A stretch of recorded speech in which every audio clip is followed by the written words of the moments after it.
Before we dive into today's topic, take a second to hit subscribe. Your support helps us keep researching and making these videos. By the time you retire, you will have spent roughly 90,000 hours of your life at work. That is about 1/3 of your waking existence. But for the overwhelming majority of human history, the concept of a job didn't exist.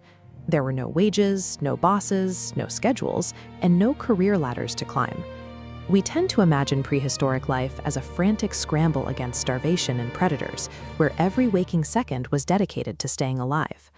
That assumption held until 1963, when anthropologist Richard Lee tracked the daily lives of the Jwahonzi people in Botswana, one of the few remaining groups living in a way that resembles pre-agricultural life. This chart compares modern working hours to the data Lee gathered. He found that adults in the group spent about 2.5 days per week acquiring food. That is roughly 15 to 17 hours of labor. You likely work twice that. If securing food and shelter took up less than half the time of a modern job, it leaves a massive gap in the historical record. What were humans doing with the rest of their lives? A typical day started when your body was ready. No alarm and no schedule. Breakfast might be leftover meat or berries gathered the day before, and the morning was spent loosely deciding whether to hunt or stay in camp to sharpen a spear or weave a basket. When they did hunt, they relied on persistence.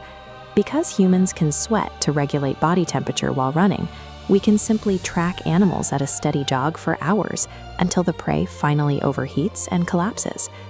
Once the animal was butchered and brought back to camp, the productive part of the day was essentially over. By early afternoon, the focus shifted entirely.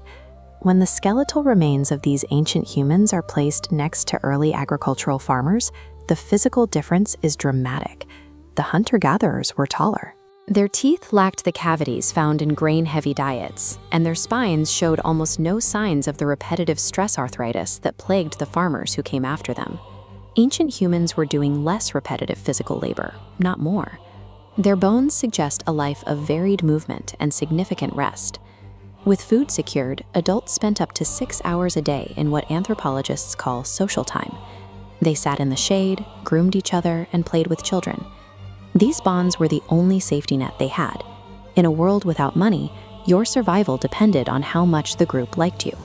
This surplus of time also allowed for the creation of objects that had no immediate practical benefit. 30,000 years ago, explorers in the Chauvet Cave used perspective and shading to depict lions and rhinoceroses in motion. These weren't crude sketches. They were sophisticated works that required hours of planning and execution deep inside a cave by firelight.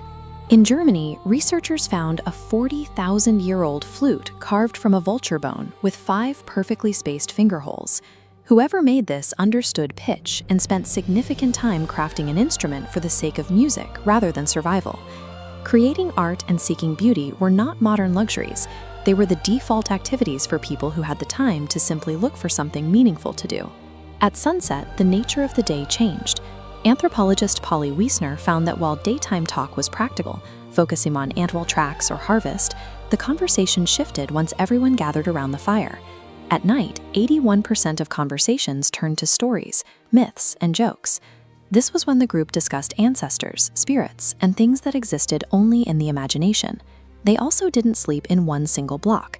They slept for about 4 hours, woke up for a period of reflection and conversation in complete darkness, and then returned to a second sleep. This nighttime structure, full stomachs, a safe fire, and hours of wakeful reflection gave humans the space to move beyond immediate survival. It provided the environment where collective history and shared beliefs began to take hold.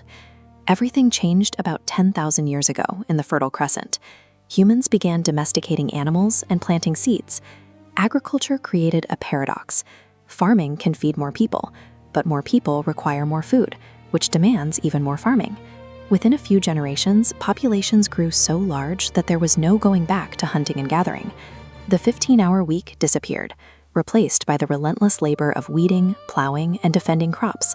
As a result, early farmers worked harder, ate a less diverse diet, and died younger than the hunter-gatherers who preceded them. Larger populations required administrators, soldiers, and specialists. Eventually, this evolved into the modern idea of employment, the concept that your time belongs to someone else, in exchange for the resources to survive.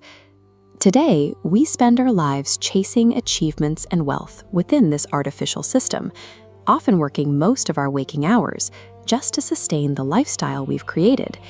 We traded leisure for population growth and freedom for food security.